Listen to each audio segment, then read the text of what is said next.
All right, good morning everybody. My name is Memory. I'm a hoofstock keeper here at the Houston Zoo, and today you guys are joining us to visit our Capybara pups. But before we get started, we're gonna kind of sit tight for a couple minutes and just kind of let a couple more people tune in for these guys. Got a lot of fun facts. Hi. These are so cute. Yeah, you are. I know. Yeah.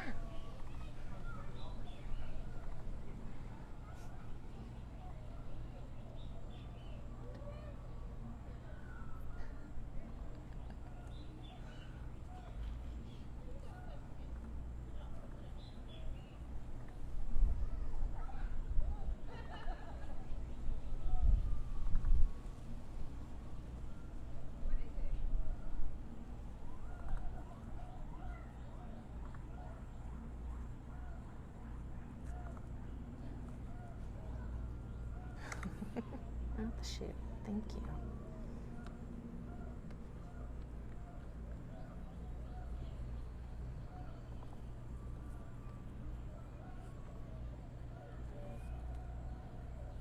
Don't. Oh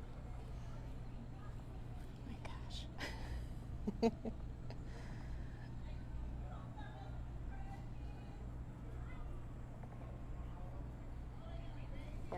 Ready? All right, so good morning everybody. Thanks for tuning in with us today. My name is Memory, so feel free to comment any questions and we'll try and answer those questions as they come. But right now, you guys are joining us here with our two Capybara pups. We have Pepa, which is the one that I'm scratching right now. She's our female. And then we've also got Bruno, our male. So these two were actually born from Squirt on April 11th. And Squirt will maybe make an appearance here soon. It's kind of up to her.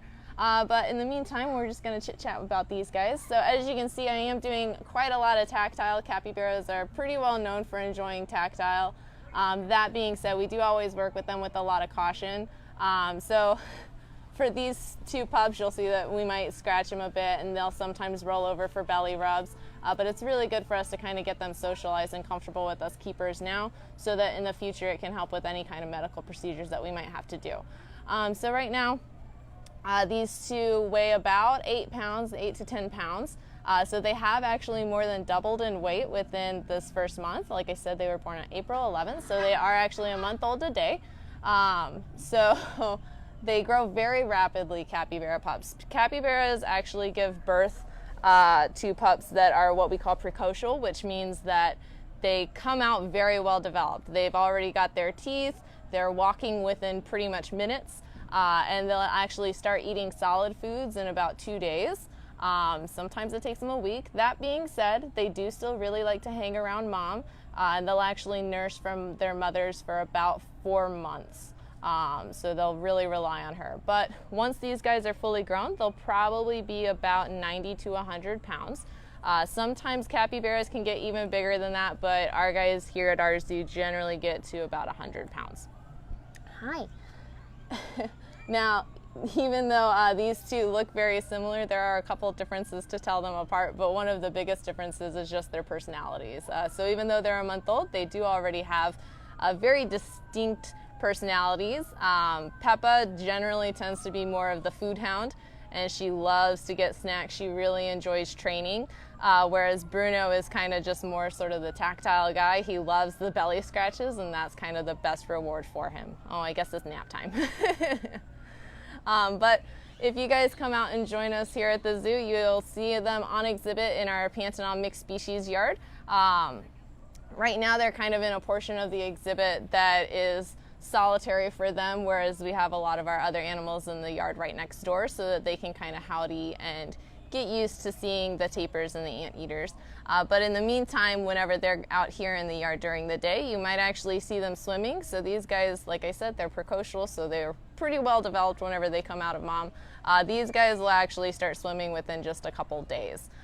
They are already very comfortable in the pool, and a lot of times with these hot, warmer temperatures that we're experiencing, we tend to see the entire Cappy family just sort of chilling and lounging in the pool in the afternoons.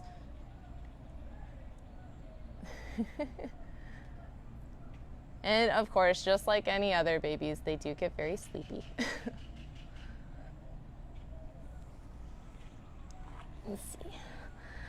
Now, out in the wild, out in Central and South America, these guys are what we consider least concern animals, which means that there is a very heavy, large population of capybaras out there in the world. So we're not too concerned with them conservation-wise, but it is really important for us to have them here at the zoo because they are still very important for the ecosystem. A lot of animals rely on the presence of capybaras for, close up. A lot of animals rely on capybaras' presence because if it weren't for them, some of the grasslands would actually be going overgrown, and then they are also a food source for a lot of other animals like the jaguars and the anacondas as well. Oh goodness. And like I said too, if you guys have any questions, feel free to start shooting those in and we'll get them answered as we can. Yes, and do we talk about Bruno? Yes, so their names are Bruno and Pepa. We do have one male, one female, and they did get their names from the beloved Encanto movie. We love our theme names here in Hoofstock, so we generally tend to pick a theme and we'll stick with it. And this time around it was Disney's Encanto movie. A couple other themes that we've had in the past are like animals named after trees or animals named with W names, right? Yeah. Yeah, just to kind of keep straight of who belongs to whom. So Squirt actually came from a family where we named everybody after sodas. So it was Squirt and Surge, and then from a previous litter, they had an older brother named Mr. Pibb. And so that was kind of our way to distinguish that they all came from their mom, who was named Sunkist. So, oh yes. So, and don't forget too, the reason why we're tuning in Facebook Live today is to introduce to you guys to our two new baby capybaras. Right now it doesn't look like they're so small because we don't really have one of our adults. Oh, we do. So they do look essentially like mini adult capybaras. So unless you see an adult capybara with them, it's kind of hard to tell that they're babies. But these two babies are actually born on April 11th. So they are a month old today. They have more than doubled in weight within those first 4 weeks. What are you guys doing? And they currently weigh about 8 to 10 pounds. Now in the background you might see an adult-sized capybara. That's actually Rio. That's their dad. He is a first-time dad and he's doing great with these guys.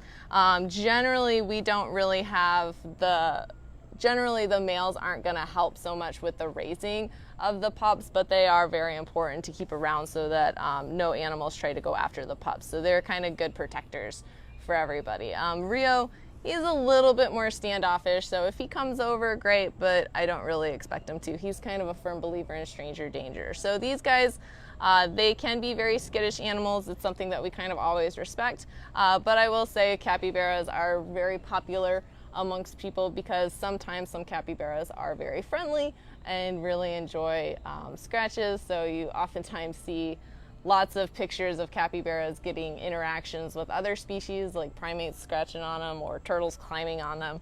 They're definitely one of the more social, docile animals out there. But they're definitely a lot of fun to work with. One of my absolute favorites. All right, Sabrina asks, where are they native to? So you're gonna find capybaras all throughout like the grasslands and the savannas and wetlands of Central and South America. So sort of like Brazil and some northern regions of Argentina, Venezuela. That's sort of gonna be where these guys are found. Not so much in the mountains, but more so in the grasslands. Hello, wanna come over? Thinking about it? No? Okay. And then Bob asks, are they related to nutria? So this is a really good question. Capybaras are actually part of the rodent family. Some of their closest living relatives, though, are going to be guinea pigs and the rock cavies. Now, guinea pig, honestly, these guys are a bit larger than guinea pigs, right? But, hi. They can grow up to be 100 pounds, even though right now they're only about 10. Hi, yeah, squeak. So you will see and hear that they do squeak just like guinea pigs do. They are the world's largest rodent, and occasionally you might see some of their teeth. So they do have those pretty gnarly rodent incisors. What's wrong? And so it's because of those incisors, they do actually grow continuously, just like with other rodents. So we do like to try and provide some woody bark and things for them to chew and gnaw on, just to kind of keep those teeth down to a suitable size. But it is because of those teeth that we definitely don't recommend keeping these guys as pets, because they can cause some significant damage to furniture and houses and other things. Oh, hello, Squirt. So it looks like Squirt's making her debut. Hello. So if you guys remember, we actually did Squirt's pregnancy announcement, and she is one of our super awesome animals. She's about 7 years old. Hello. And she loves getting into everybody's business. But yeah, she's 7 years old. She was actually born here at the Houston Zoo to her mom, Sunkiss, and her dad, Pop. Oh, goodness. But she's very friendly. So I've been working with Squirt ever since she was born, and honestly on like day 3, because I was working with her mom at the time, day 3 Squirt picked up the target behavior, which is kind of the start of our training program. We like to train some more simple behaviors and then work our way up to the complex ones. And so doing the ultrasound training for her so that we could monitor the pregnancies was pretty easy to do. She really enjoys snacks and attention. So right now we actually might get to see some nursing. So Stacy asks, what do capybaras eat? So a lot of times capybaras will tend to eat grasses, sometimes some fruits and such. Here we kind of have to substitute because they eat all the grass so rapidly. We substitute and we give them some alfalfa hay. We also give them all kinds of veggies and fruits. So romaine lettuce, carrots, sweet potatoes, apples. Corn is their absolute favorite. These guys go crazy for corn, but they let us do pretty much anything with the corn around. So you'll see right now that these guys are nursing. So like I said, the babies will actually start eating solids within that first week after they're born, but they will rely on their mother's milk for about 4 months. So it is still very important that we keep these guys together. All right, and then so we do actually have these guys located in our Pontinal mixed species exhibit over at the Houston Zoo. So if you guys want to come and join us, we will have these guys on exhibit definitely during the morning and for most of the afternoon. And they will all, more than likely will either be sleeping under the trees or sleeping in the pool to kind of cool down. Now, these guys are semi-aquatic animals, so if you actually look at their feet, you can see that they do have some webbing there. These guys are super great swimmers, and they can actually stay submerged underwater up to 5 minutes. Now, the babies can do that as well. Babies are very strong swimmers and probably start swimming within that first week.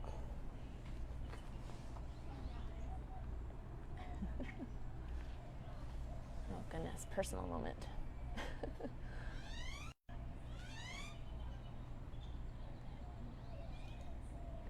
And Sabrina asks, how long do they stay with the mom?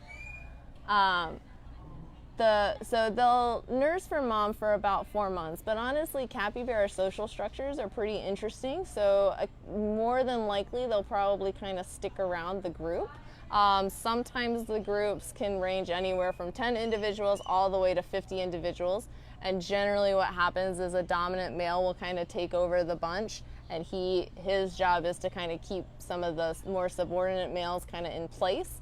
But honestly, the subordinate males, sorry about that, will also do some breeding with some of the females as well. But they don't all have a strong family bond, but they do like to stick together because numbers, there's safety in numbers. And like I said, these guys do come from the Pontinal, and there's all kinds of predators out there, jags, anacondas, caiman, all kinds of things. So safety numbers is best, and whenever they're about to give birth, the mom will kind of wander away for about a day, but within a day or two, they're back with the group. And occasionally you'll actually see that the pups can actually nurse for multiple moms. So here in this family group, we just have the one mom, the dad, and then the 2 babies, because we're just kind of now starting to sort of build up a family here. Now, if you do come out and visit, you might see that there might be another capybara on the other side of the yard. Like I said, capybara social structure is a little bit more complicated than some other species. And so doing having adult females together is successful if they're raised together. That's the best chance that you're going to have them doing well together. But a lot of times the females can kind of have a dominant attitude as well, and sometimes they will display that. So right now we do have Poppy kind of hanging out in the exhibit next door, just because the family hierarchy is a little bit complicated right now with the pups being here. So eventually we'd like to try and get everybody together, but it might take some time. So one of my favorite things about working with these capybara, I actually was a zoo crew here back in 2003 to 2005, and I volunteered in the hoofstock department during that time. And one of the keepers that I worked with mainly, she was the capybara trainer at the time. She was their primary trainer, and I just remember kind of sitting there and watching her train these guys and thinking, yeah, these guys are pretty cool even though they're giant rodents. So whenever I was told that, whenever I started working here, we didn't have capybaras. We got them about 2 or 3 years after I started. And when I was told that we were getting cappies, I was kind of a little like, well, all right, I don't know about it. But then after seeing them hanging out in quarantine, I kind of, all those memories of watching that keeper with the capybaras that she worked with kind of came back, and I was like, you know what, it'd be kind of fun to train these guys. So submitted a couple training plans and got some relationship building in with some of the cappies that we had back then. And it's just kind of, the love for cappies has just kind of grown, especially Squirt here. I'm not supposed to have favorites, but she's definitely my favorite animal that I work with. She's just really chill and very cool, calm, and really enjoys just getting any kind of attention from people. So Sabrina asks, how many capybaras is the zoo hoping to have? Honestly, we're just kind of see how it goes. So ideally, we'd like to have a group of cappies, and honestly, maybe 4 is enough. But we'll kind of just see where it takes us. We're kind of letting these guys breed according to the breeding recommendations that were provided from the SSP coordinator. It's essentially like an online dating site for different species. But we'll kind of just sort of see how you take it day by day, you know. Eventually, we'd love to see all these guys out together in the big yard, but for right now, since the pups are still kind of small, we're going to wait for them to grow up a little bit more. Now in the back, you might see that Rio, the dad, is kind of rubbing his face on certain things. It's a little bit hard to see, but they do actually have a scent gland there on the bridge of their nose, and that scent gland is one of the ways that they can actually mark what's there. So like I said, capybaras can have a very dominant kind of personality, and they do have to mark things to show things are theirs. They'll do that either rubbing that scent gland on things, or they'll also urinate. And urinating is probably one of, like he's doing right now, is one of the biggest signs for them to sort of mark their territory. So right now he's just kind of reminding us like, hey, this is my family, this is my yard. But like I said, Rio's pretty chill. He's just a little bit more of a stranger danger fellow. These guys have been nursing for a while. It's good. Now, if you look at the capybara anatomy, you'll notice that the nose, the eyes, and the ears are all on top of the head. So remember, like I said earlier, these guys are semi-aquatic animals. And they can stay submerged for up to 5 minutes, but having their ears, eyes, and nose on top of their head, it means that all they really have to do is just sort of stick their head up real fast, get a breath of air, and then go back under. A lot of times one of their favorite things to do whenever they're in the pool is just to kind of sit there just like that, having their head out of the water and the rest of their body in the water, just to kind of stay cool, stay hidden from other predators, and just to kind of have fun whenever they're swimming. And Sabrina asks, do the males get aggressive with the babies or the young? It depends on the individual. So Rio is a pretty young male, so he actually probably remembers being a young capybara himself, so he was pretty chill with them. A lot of times with capybaras, you tend to not want to separate them because that's whenever they'll start exhibiting those territorial behaviors. So when Squirt went into labor, one of the main things we wanted to make sure was that Rio had access to the area and that she had access to the area as well, so that they also still had a way to kind of get away. But honestly, after the first pup came, Rio kind of came over, sniffed it, Squirt let him sniff the pup a little bit, and then he just went over to the next stall and just kind of sat there and waited for her to finish the process. So she went into labor on April 11th at around noon, so right before lunch. And so it's nice for her to be comfortable, and one of the places that she feels the most comfortable in is the stall that we have set up for her. And we actually had cameras set up in there as well, so once we noticed that she had gone into labor, we asked her to come in, and she just walked right off exhibit and into her stall and did her thing.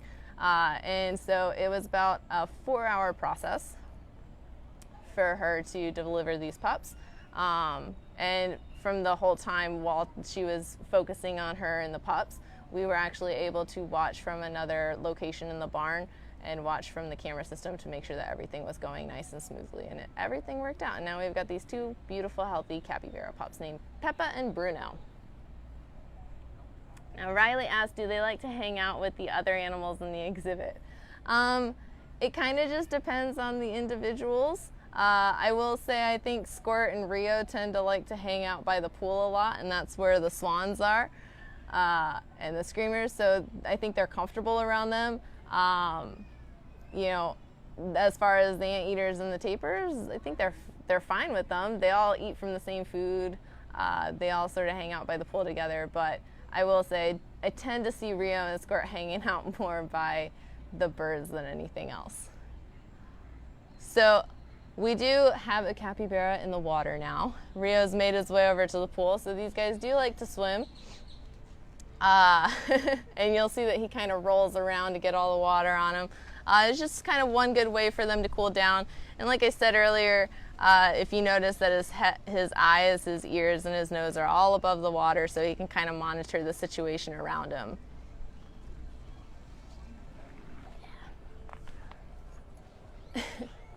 But these guys are great swimmers. They do have the webbed feet to help propel them through the water.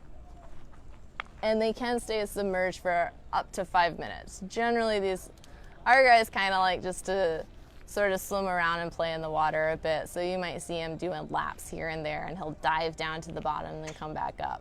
Now the pups, whenever the pups get in the water, which maybe they will here in a little bit, when the pups get in the water, they tend to roughhouse a bit. So if you are around and you see the 2 pups roughhousing, it's a very important technique for them to learn.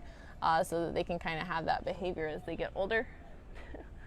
But when capybara pups are sort of play fighting, they'll kind of rear back on their back legs and paw each other in the face, and it's pretty hilarious to watch. Oh dear, somebody's got a stick.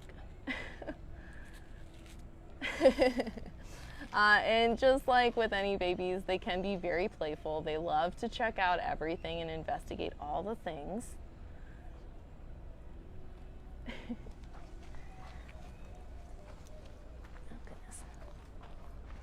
All right, and thanks again, guys, for tuning in for today's news and getting to meet our brand new capybara pups.